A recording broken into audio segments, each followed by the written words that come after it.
I guess most, if not all of you know, that's my favorite song. And I'm so glad that Jesus loves me. Aren't you glad that Jesus loves you? I hope that you've experienced His love in your life in a saving way, and that you've experienced His love in your life even right now, even today.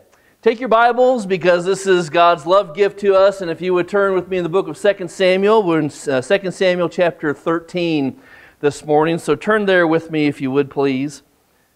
2 Samuel chapter 13. There's a lot in this chapter. We're going to endeavor by God's grace to get through all of that this morning. Well, it was great being able to get away. I was able to be gone for about a week to see my mom and dad. They're both 86, and they still live independently, and they still drive and get around and do things, and I'm so thankful for that. I was able to spend about a week with them and to spend some time with my brother who drove over from Colorado. He's the youngest one, and my sister who's the middle one. She lives right there in town close to my folks. And we just had a great time sitting around the table and eating and telling stories. And I think most of the stories that we told weren't really true. Or at least they're not how I remember them anyway.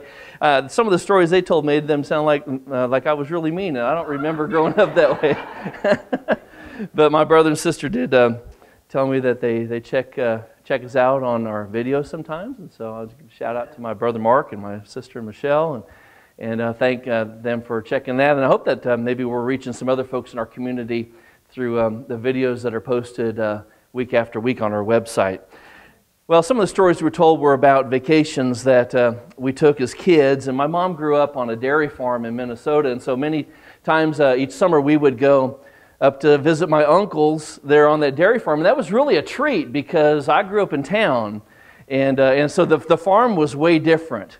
It was neat being around the cows and the calves and the pigs and the chickens and going to the barn and watching them milk the cows. I mean, it was really a cool experience. And as we were sitting there, my brother Mark shared a story about something that I didn't quite remember, but apparently he and I went out to the pasture that my uncles had, where they grazed their cows behind the barn. We went out to the pasture one day, and before we went, one of my uncles said to be careful because he didn't want us to go on his neighbor's property, and that there was a bull that he had turned out in the pasture. And he said that the bull could be kind of mean if you got too close to him, and so just be careful, and keep your eyes open and watch out for that. And so we said, okay, and so we went up there, and as we walked up the hill in the pasture, we came to this big hole in the ground. And well, we wanted to see how deep the hole was, so I picked up a rock and dropped it into the hole and listened for like a splash or a clank or something. There was nothing,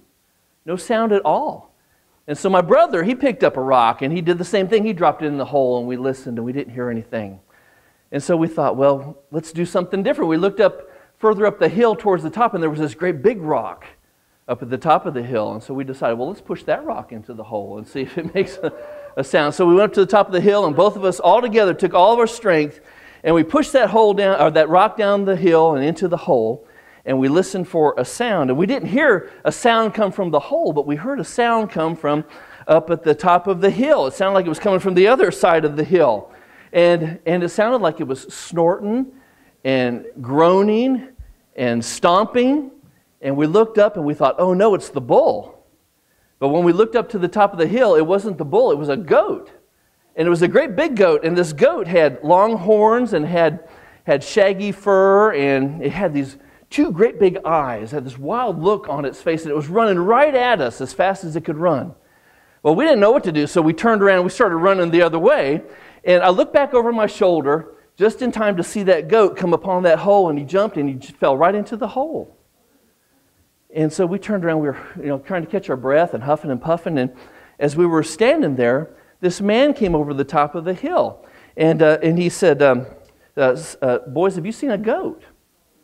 And my brother said, well, yes, sir, we had seen a goat. In fact, he chased us across the pasture here. And the man said, well, that couldn't have been my goat because I left my goat tied to that big rock up on the top of the hill. And it was at that point, I didn't remember that story, and it was at that point I remembered that didn't happen. That, yeah, my uncle had a field, and he had a barn, and he had a bull, but he didn't have no goat, and there was no goat, and there was no hole. That was the part that my brother made up, and we got a big, we got a big laugh out of all of that. But the story does remind me, it reminded me, I hope it reminds you, that there are consequences for what we do. Everything that we do comes with consequences, and sometimes those consequences not only affect us, they affect others. And sometimes those consequences go on for years and years, and they affect generations of people, generations in our family. And many of David's sons, and he had a lot of them, could be described by the phrase like father, like son. Many of David's sons grew up to be just like David, and they made a lot of mistakes in their lives. And in several of David's sons, we actually see David's attitudes, and we see David's thoughts and his actions and his deeds. And we're going to look at a couple of David's sons this morning, and especially in one of his sons, a man by the name of Amnon. We're going to see the consequences of David and how they played out in his son Amnon's life. So look at verse 1 there, 2 Samuel chapter 13, verse 1. And I want you to notice that as we consider how sin propagates itself into the lives of our children and our grandchildren, notice the trickery of sin. We see it again in the life of Amnon, the trickery of sin. Look at verse number 1. We read there that after this, Absalom, the son of David, had a lovely sister whose name was Tamar. And Amnon, the son of David, loved her. And Amnon was so distressed over his sister Tamar that he became sick, for she was a virgin, and it was improper for Amnon to do anything to her. This chapter really spotlights two of David's many sons, and it spotlights the one daughter that we read about that he had. Now, David probably had a lot of daughters, but here we read about one of his daughters. And if you go back a few chapters in 2 Samuel chapter 3, we read there that 6 sons were born to David in the city of Hebron. And if you recall, that David was first crowned king over the southern part of Israel in the city of Hebron. And that was where he made his capital for a while. And he began to grow a family, and he had a very large family. We read in 2 Samuel chapter 3 that the firstborn of those sons was a boy by the name of Amnon. He was born to a lady named Ahinoam, who was from Jezreel. The second son was named Chileab, or we would recognize him by the name Daniel. He was born to Abigail, who was the widow of Nabal. The third was a man named Absalom. And Absalom was born to a woman named Maacah. She was the daughter of a fellow named Talmah, who was a king over the nation of Geshur. The fourth was Adonijah. We'll read about him later on in this book. The fifth was Shephatiah, and the sixth was Ithream. And all of these 6 sons were born to different women. David had, therefore, at least 6 wives. And all of those 6 sons were related, but they were half-brothers. And so you can just imagine the dynamic that all of that sets up into David's family. All of that became a recipe for what's going to become disasters in David's life and in the life of his family. David's going to experience all kinds of trouble and strife within his own family. Well, back in chapter 13, as chapter 13 begins, some amount of time has passed. Amnon and Absalom have grown up, and they are full-grown men at this time. And we read in verse 1 that Absalom had a full-blooded sister whose name was Tamar. So that means that just as Absalom was born by this woman named Maacah, that Tamar was as well. Her mother was Maacah, the son or the daughter of Talmah, who was the king of Geshur. And so Absalom was full-blooded related to Tamar. But where they were half-blooded related to brothers, Amnon was a half-brother, or Tamar was a half-sister to Amnon. Now notice in verse number 1, we read another thing about Tamar. We read that she was lovely. That's how she's described in verse 1. She was lovely. She was the picture of what a princess would have looked like. She was beautiful to look at. She was beautiful on the outside, and we're going to see later in this chapter that she also was beautiful on the inside. That she appears to be a kind person, a caring person, that she was respectful, she was obedient, She was beautiful on the outside. She was beautiful on the inside. Another thing we read in verse 1 is that her half-brother Amnon loved her. Amnon loved Tamar. Now, the word loved there comes from a word that describes physical or sexual attraction.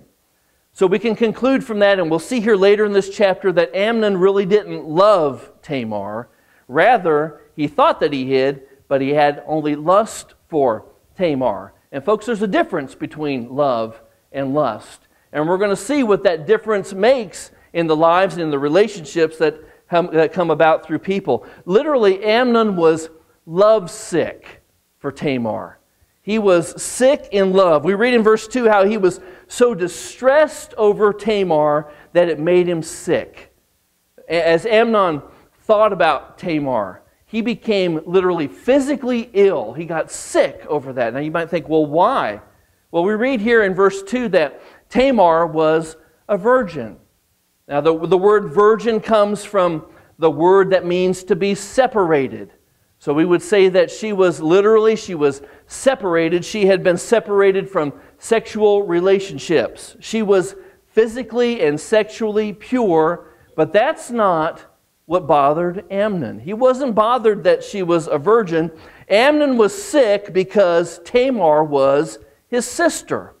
She was his sister, and even as a half-sister, Amnon knew that he couldn't have her, because the law forbid that. If you go back and you look at Leviticus chapter 18 and the laws that God laid out through Moses on how families were supposed to relate to one another. In Leviticus 18 verse 11 it says this, "You shall not have sexual relations with your father's wife's daughter, for she is your sister." And if you think about it, that describes Tamar to a T. That was exactly what she was. She was the daughter of David through another wife that was not Amnon's mother. And so Amnon was sick because he wanted her, but he knew that he couldn't legally have her. Now let's stop and think about this. Does that sound familiar? Does that sound familiar? It ought to, because that's David all over again. If you remember in the relationship between David and Bathsheba, David looked at Bathsheba, he wanted her, he knew that he couldn't have her, but that didn't stop her. Amnon was sick because he wanted Tamar, but he knew that he couldn't have her. Look at verse 3. Notice what happens. In verse 3, we read this, "But Amnon had a friend," and we probably could put the word friend in quotations because you're going to see that he really wasn't much of a friend. Amnon had a friend whose name was Jonadab, the son of Shimeah, who was David's brother. Now Jonadab was a very crafty man. And he said to Amnon, "Why are you, the king's son, becoming thinner day after day after day? Will you not tell me?" And Amnon said to him, "I love Tamar, my brother Absalom's sister." Here in verse 3, we're introduced to another person in the story, a man by the name of Jonadab. And we read here in verse 3 that Jonadab was the son of Shimeah, who was David's brother. So if you do all the math and you think all through this, is that Jonadab was David's nephew. So that would have made him a cousin or a first cousin to Amnon, Absalom, and Tamar. They were all related. Now we see something about this man in verse 3. In verse 3, he is described as a very crafty man. Now, this verse is not saying that he knew how to knit or he knew how to build stuff. We're not talking about those kind of crafty kind of things. We're talking about that he was crafty in the sense that he was a conniver, that he was a con man, that he was somebody really deep down that you could not trust. But he was a friend to Amnon. He's called Amnon's friend. Now, he might have thought that he was Amnon's friend, and everybody might have thought that he was Amnon's friend, but you can be sure that Jonadab was more concerned about himself than he was about Amnon. He was really more of a friend to himself, and the only reason that he chose to be a friend to Amnon was because he knew that if I'm hooked up with the king's son here, that could be an advantage to me. He was in this relationship with Amnon for his own personal advantage. He was looking for some personal benefit that he could gain from the relationship that he had with his cousin. The other thing we see about Jonadab here in these two verses is that he was a very observant person. Notice in verse 3 that he noticed something was not right with his friend. He noticed that something was wrong in Amnon's life. And so he asked his friend to tell him what was wrong. What's going on? What's the problem in your life? And Amnon shared with him his secret. He said simply, I'm in love with my sister Tamar. Now it appears up to this time that Amnon somehow had been able to keep his feelings for Tamar a secret. But as he was prodded by his friend here, he goes ahead and tells his secret. And like David, once Amnon's secret got out, he got into trouble. So there's one thing, at least one thing we can learn from these first 4 verses, and it's this: be careful about the company that you keep. Be careful about those that you choose to be your friends. Because we'll learn that real love never pressures you to do something that is wrong. So let me say this to the ladies, the girls who might be listening here. If some boy or some young man says, oh, I love you, don't you love me? Let's have sex together to prove just how much we love one another. That's not love.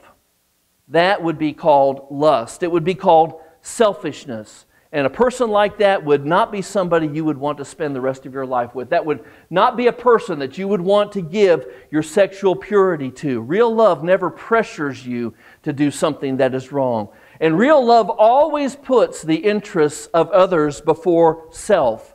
Real love will choose to protect the purity and the reputation of others. So if you have a friend that advises you to do something that you know is wrong, that's not a friend. And don't choose to make that person your friend. And don't choose to spend time with that person as a friend. And don't choose to listen to the advice that person would give to you, because it's not, quite frankly, friendly advice. He is not a friend, or she would not be a friend.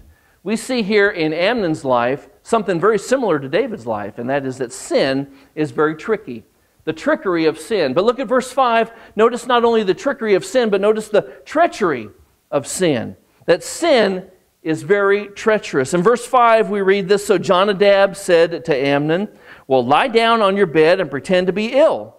And when your father comes to see you, say to him, please let my sister Tamar come and give me food and prepare the food in my sight, that I may eat it, see it and eat it from her hand. And then Amnon, he lay down, he pretended to be ill. And when the king came to see him, Amnon said to the king, please let Tamar, my sister, come and make a couple of cakes for me in my sight, that I may eat them from her hand. And so David sent home to Tamar and said, now go to your brother Amnon's house and prepare some food for him. So Tamar went to her brother Amnon's house, and he was lying down, and she took flour and kneaded it and made cakes in his sight, and she baked them. And she took the pan and placed them out before him. But, verse 9 says, he refused to eat them. And then Amnon said, have everybody go out from me, and they all went out from him.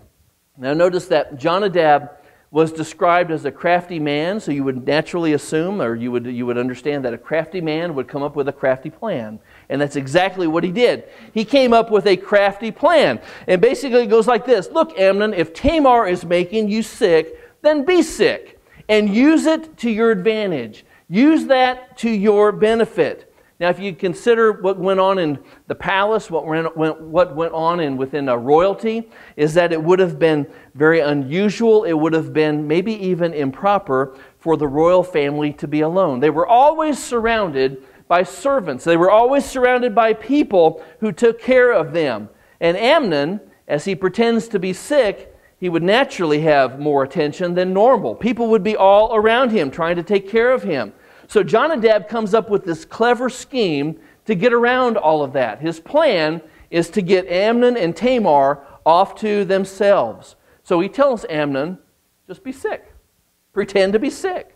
And when your father comes, because he certainly will, and he comes to check on you to see how you're doing, then just ask him if he would send Tamar to come, and she would fix some food, that she would come and keep you company, and then you could be alone with her. Now this scheme was really a very crafty one, because we're going to read that David doesn't even he doesn't suspect anything. He doesn't suspect that anything is wrong with this. David agrees to send his daughter Tamar to Amnon's house, and so she showed up, and she began to fix lunch for him. As she got there, Amnon was in bed. She begins to prepare these cakes, and she had no idea how much danger she was in. She went to work making this meal, and when she brought the meal to Amnon, he wouldn't eat it.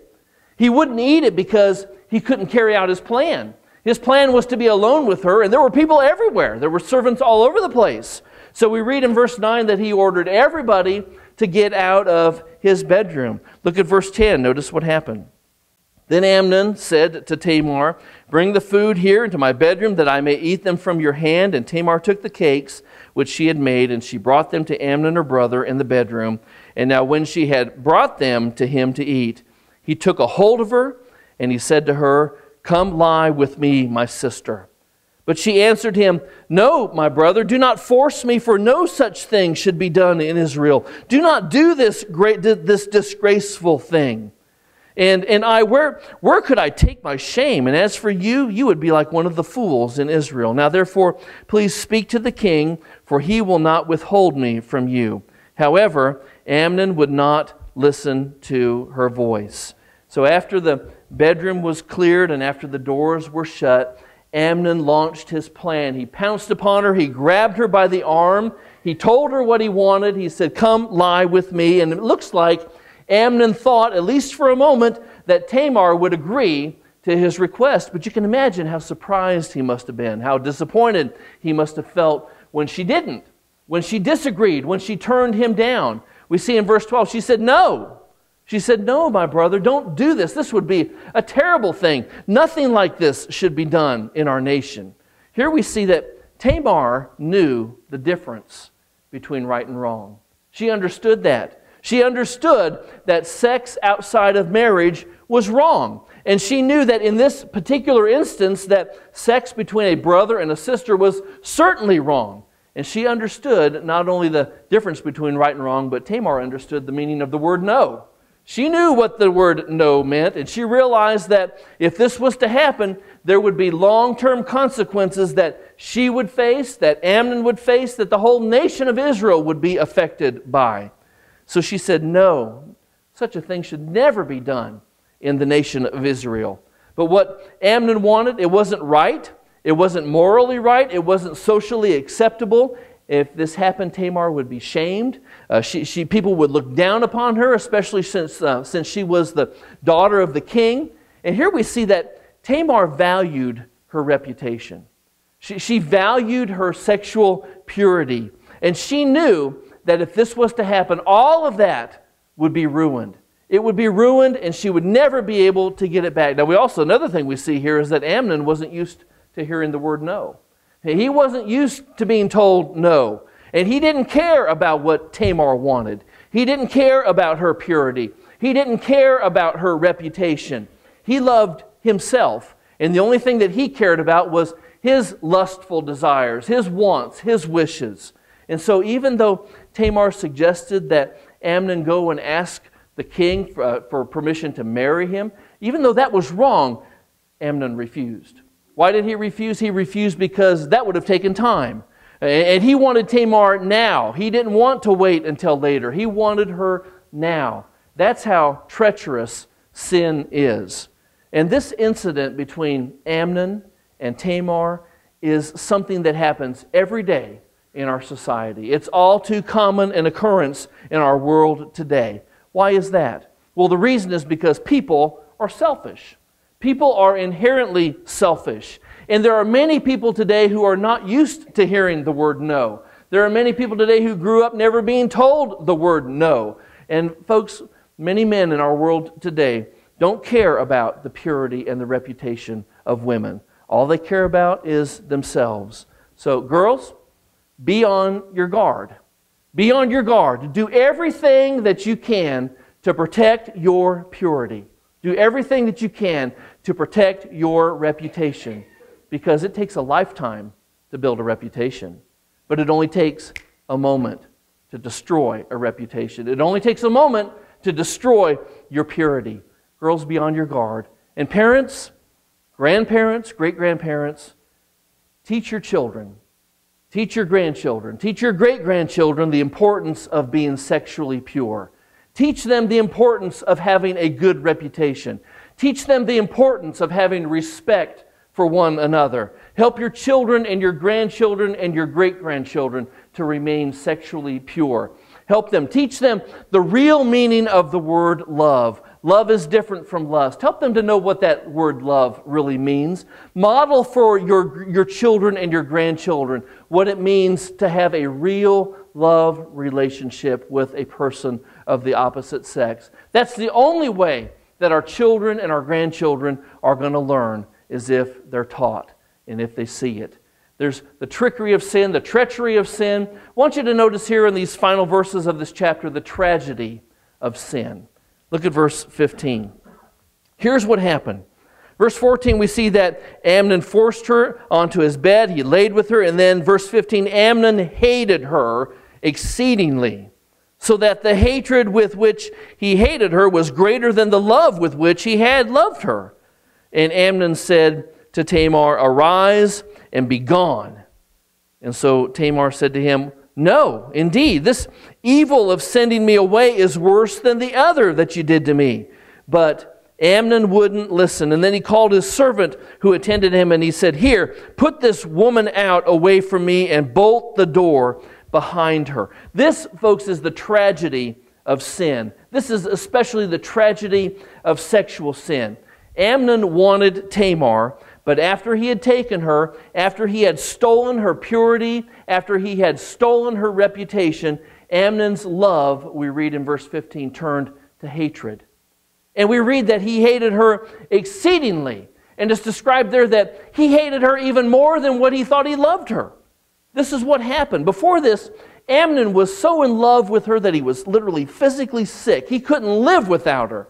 But now that Amnon had taken Tamar, now he couldn't stand her. He couldn't stand to be near her. He couldn't stand to have her around him. And girls, this is what a boy will do. After a boy has talked you into having sex with him, after he has stolen your purity, after he's stolen your reputation, he'll turn around and he'll hate you. And he'll hate you exceedingly with more than you thought that he ever loved you.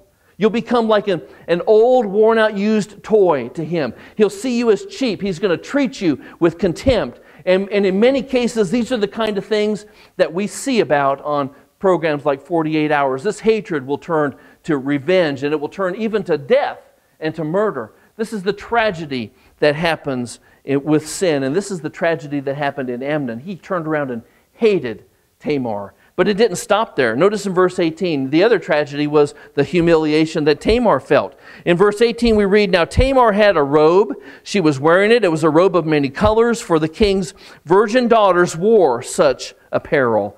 And his servant, Amnon's servant, put her out and bolted the door behind her. And then Tamar put ashes on her head and tore her robe of many colors that was on her and laid her hand on her head and went away crying bitterly."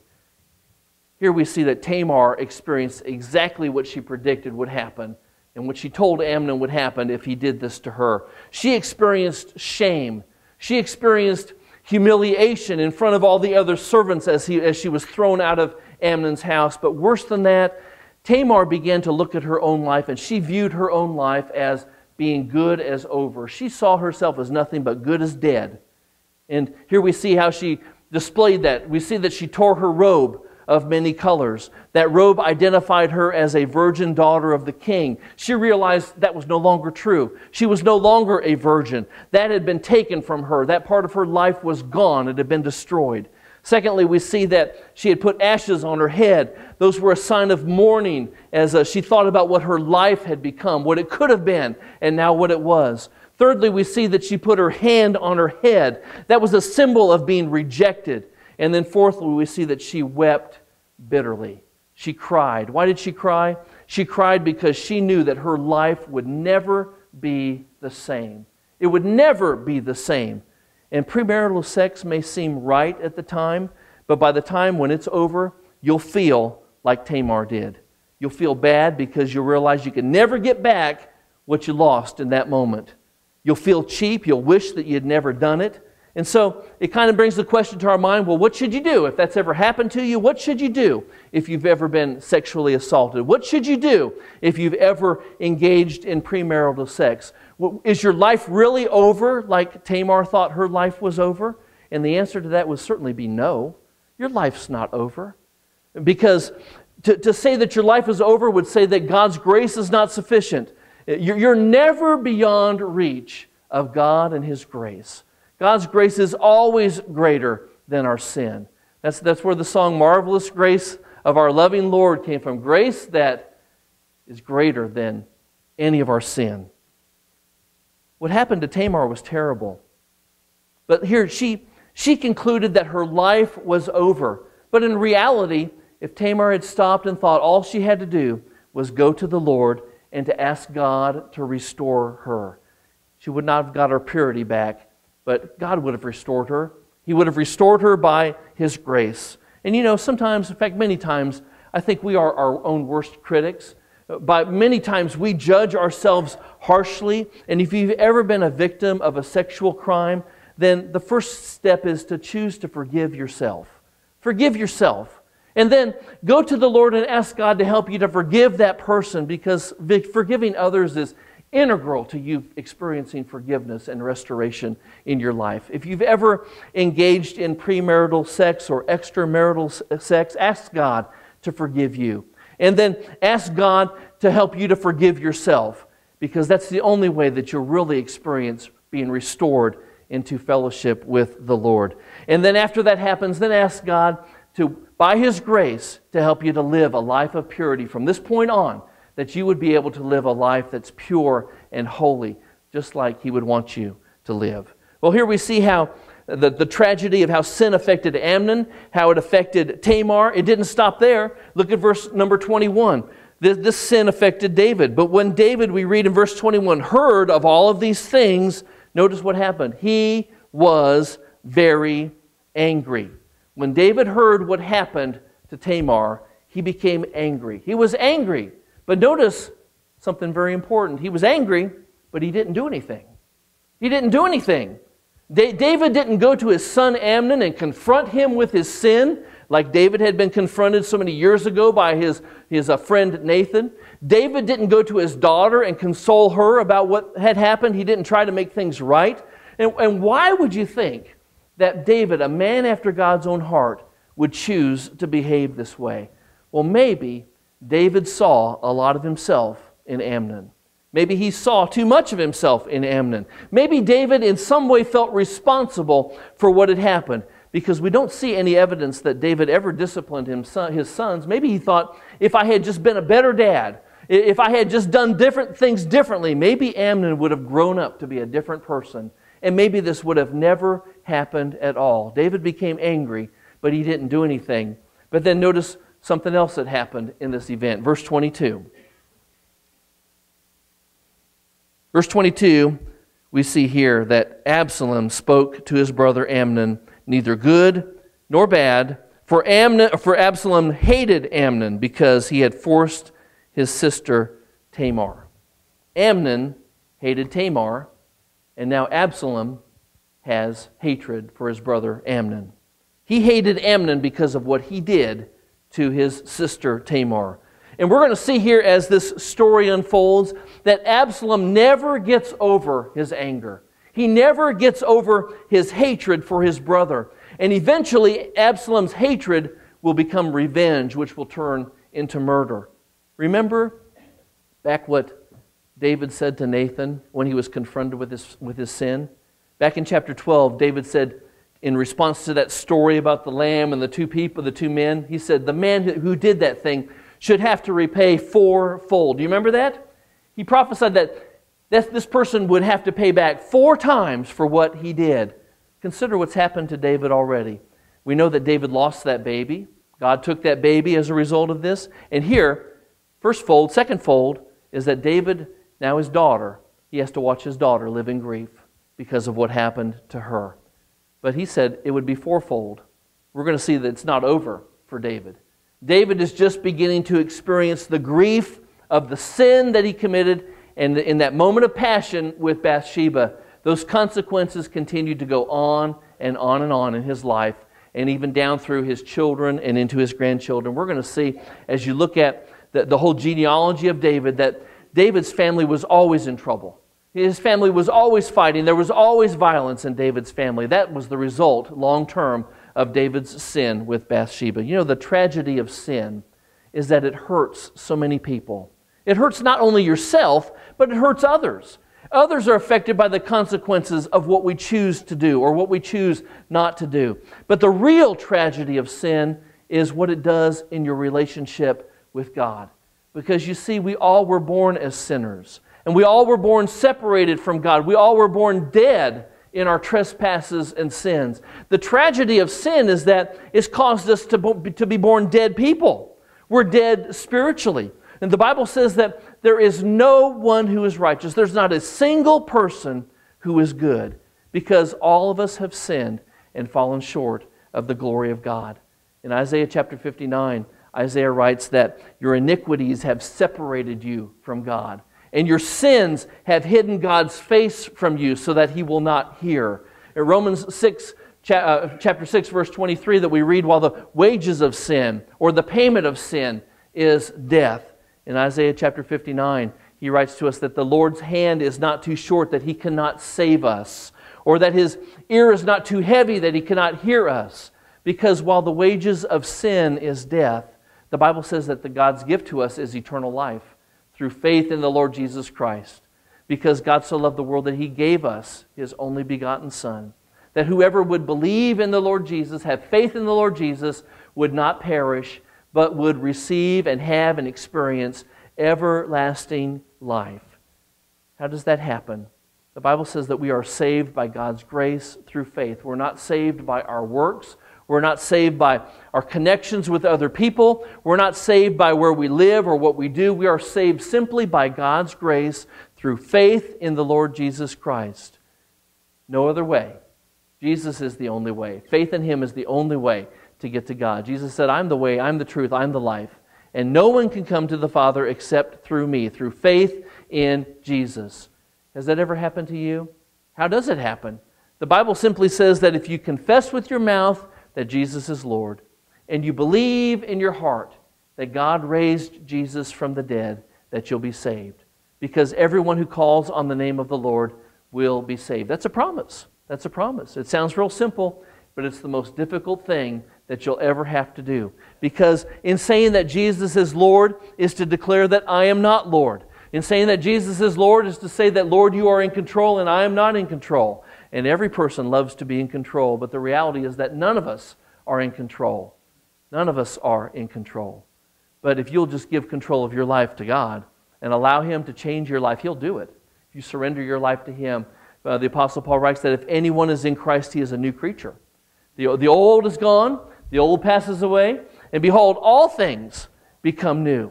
If you confess with your mouth that Jesus is Lord, if you believe, the word believe means have faith, if you believe in your heart that God raised Him up from the dead, that we serve a living Savior, not a dead Savior, that Jesus is alive today, that He's living and ruling, if you confess with your mouth Jesus is Lord, believe in your heart that God raised Him from the dead, the Bible simply says, you shall be saved. Do you know you're saved? And during this time of invitation, if you're saved, would you thank the Lord for that? Would you praise Him for your salvation? Maybe you're not saved, or maybe you're not sure. Would you be willing to trust Jesus today?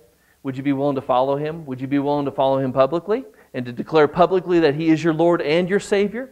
Maybe if you're saved, are you walking with the Lord? Are you living like you're saved? Maybe today would be the day that you'd come and rededicate your life. Let me ask you this. Are you living with the guilt of sin in your life?